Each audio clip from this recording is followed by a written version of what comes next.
little action and activity yourselves. But first let me ask you, how do you like to reflect? We're often asking our students to reflect in using different modalities. Do any of you reflect, and how do you do it? Is it while you're driving and thinking and trying to make sure you're thinking about where you're going and where you're turning? Or is it some other modality? What are some of the ways that you all use to reflect? We can't ask our students to do this if we've never done it. Yes? I like to talk to somebody. Yeah. Yeah. Yeah. What I'm thinking. So you do the processing through verbal. Yeah. That's usually the way I do it too. I wonder, yes. What's another way that people have used? I think both. I think for me, depending on the situation that I'm reflecting on, I think sometimes I need to talk to someone, and sometimes the car is Yeah. the best place. Yeah, and sometimes it might be, let me think about it for a little while myself, let me sit with it, and then I want to interact and have some, and then I want to sit with that, and then I'm sort of that, Process, yeah. our own process, reflective of some of what the things that Bobby has talked about. Who else has a way of reflecting? What do you do? Whether it's good or bad, I'm really There's no good. judgment. I was going to say, I'm really good at reflecting as I'm falling off to sleep and then having resolved the conflict in the morning. That's how I need to approach this thing. Fabulous. Sounds very And she's multitasking while she's sleeping. It's As long as wonderful. you can fall asleep. You actually wake up and it's solved? Huh? You actually wake up and it's solved? Oh, no, not always. No, but again, it just gives you like, oh, you know what? I never thought to try this. Why don't I, whatever. It just I gives think me- the neurologists are telling us our brains do remarkable things about sorting information while we're sleeping. And if we let our brains do that in the morning, we have maybe a new way of thinking about something because we've sorted. Isn't that remarkable? It's the ultimate in double tasking, but good for you. And so being maybe aware when you wake up in the morning that I don't want to just drive to what I'm doing, literally, figuratively, not literally maybe, but drive, just jump up and get going. But I want to think for a minute about where am I with this now? A really good reason not to get out of bed too fast. I'm working right now. I'm thinking. Yeah, that's great. Don't make me get up yet, Mom. Anyone else? Yes.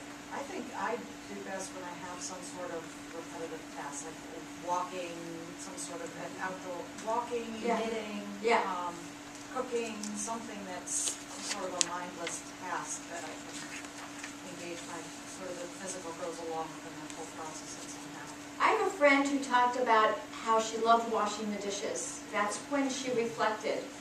And of course now we have dishwashers, quick, quick, quick, but if you let yourself be in an environment, for anybody for whom this works, where her dishes got very clean, she said, I mean, she just sort of work on, because that's what helped her reflect. I also have a colleague who, when she had a child, a 2 or 3 year old, found that, or maybe it was a 5 or 6 year old, that child would be very forthcoming in comments about the day in the bathtub. She's the cleanest child on earth. Because she would rub that back and just hear what happened during the day. So different modalities that help us come forward with our thoughts. You had your hand? Yeah, I think writing helps me a lot. Yeah. Bullet points to Yep. keep Yeah. things. Yeah, there are still the writers among us. And some people don't want to do it by typing. That's not writing. I want to feel the pen, I want to feel the paper, I want to literally write. So are there modalities that you've used in your teaching, some that you prefer over others? And then we're going to do a little of our own activity for cataloging how we might reflect. What are some that you all have used that have either worked or just bombed? And I'm never going to do this again, at least not with this group of students, this type of group of students. Yeah. I think I've always been sort of stuck in the writing mode, and I Uh-huh. try to encourage it with sort of some prompting questions. Yep. What I find is if I do that, I get like these one-sentence responses that sort of go down like it's a checklist of questions Let me without get this really done. much Well, and thought back. I hope that after today you'll have some ideas for other ways to do some reflecting, to encourage your students to do reflecting. You might let them choose as long as they understand that doing the writing doesn't mean they can do it in 5 minutes and they're done. And the students who are a little more eager to experience this are doing something that's much more fulfilling. But I hope that when you leave today, you'll have some really good ideas that you want to try with. You would have hand over to me. I teach pain management, and in one of the classes, I literally take all 64 students on a trip through guided imagery. And I have them partnered up, and unbeknownst, one's the patient and one's the nurse. And I have one inflicting pain on the other, and what they do is we open up a paper clip, and they push it into the hand right here of the person who's the patient. And I have the patient come with me on a trip that I take them on. And if it works really, really well, I get a good class, I can feel when I have them all with me even, and I take them maybe to the Caribbean, and I take them for about 5 to 6 minutes on this trip. And you can tell, and I'm motoring to the nurses to push harder and harder without the patient knowing this. And when they're done, I bring them back to reality, and I have them remove the pointed object first, and then I bring them back and say, okay, our boat's here, we need to get back on the boat, etc. When you finish, you're going to wake up. And when they do that, they really enjoy the experience. Many of them look at their hand and see the imprint and feel a thing. And I'm hoping to teach them that they use that for pain management as a way to do that. So that's a real good reflective thing that I do with the class. And I have to have silence, and I have to have everybody with me, so I have to set the stage. So then, do you have them reflect on that experience in some way? Yes, afterwards we discuss how that works. To How do it it worked well for some, how it Yeah. didn't for others, it's not their thing. Now the challenge is I have to switch it, Right. and I have And to then they teach don't. the other half of the Yeah. class something, and they think they know what's coming. So I have to do a complete different approach to guided imagery trip with that, so I add a couple of other modalities into it. So that's one I hadn't heard about. And so before, thanks for sharing that. At lunch, if you want to learn more about how you do that, tell me your name again. I'm like, Lynn, you think you might want to try that, grab her at lunchtime. One more? Yes. I think I use some similar approaches, contemplative practices. It could be just 5 minutes of listening to instrumental music. It could be 3 or 4 minutes of, focusing the mind on the breath. Or even just 5 minutes of simple movement, but the eyes are closed, and because we know they won't stop. So we give them time in class and ask them to stop, and I've had pretty good cooperation with that. Good. So lots of variety already. Terrific. So let's get ready to do our exercise here. Janet Eiler, who is referenced here at the end, at the very bottom of this slide, she has written a book called Creating Your Own, has written a book about reflection. It's a wonderful resource about reflection, and this comes from that book, which is a piece about creating your own reflection map.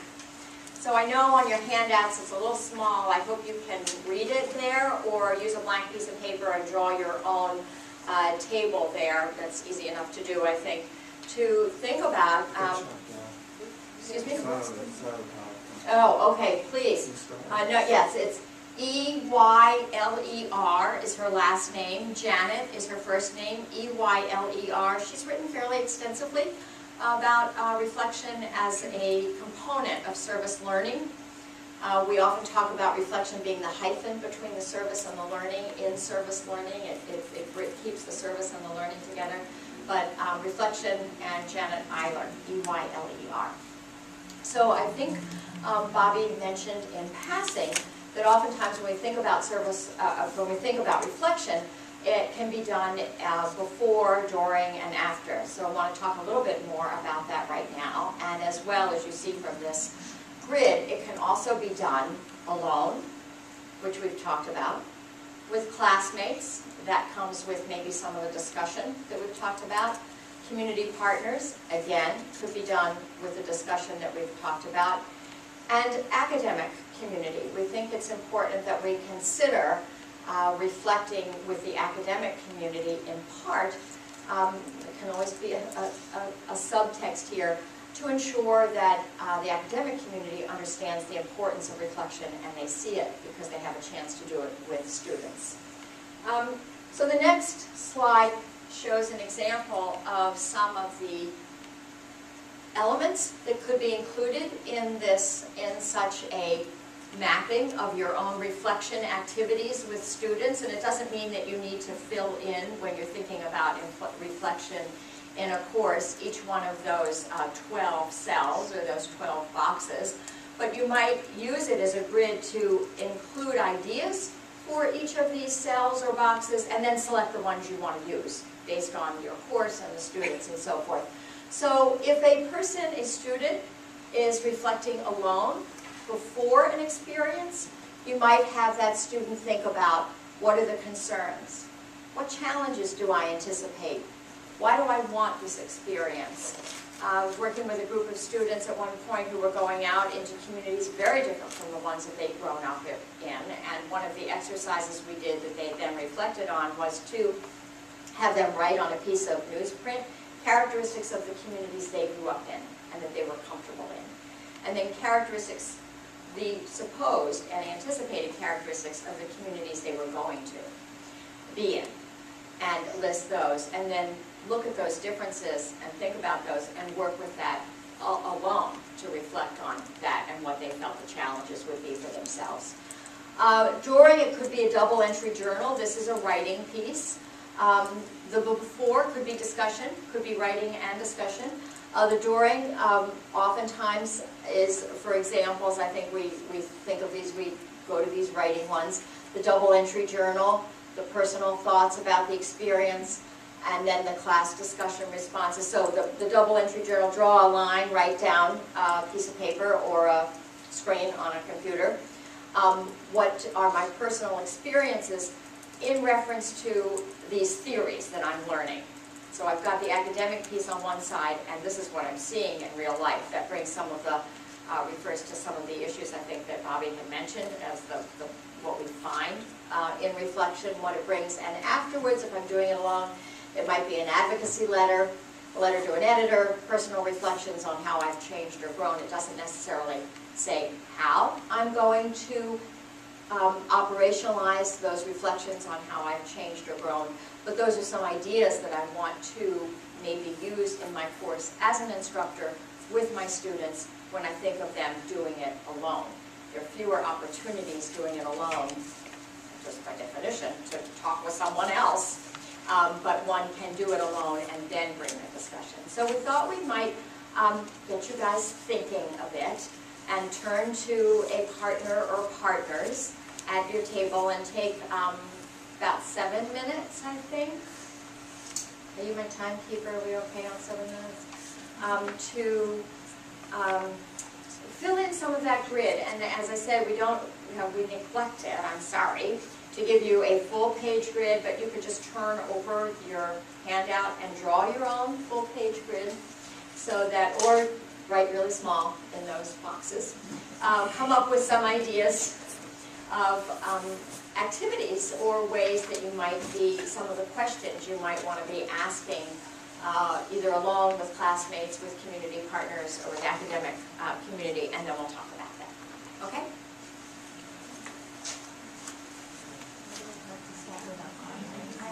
Specific focus, etc.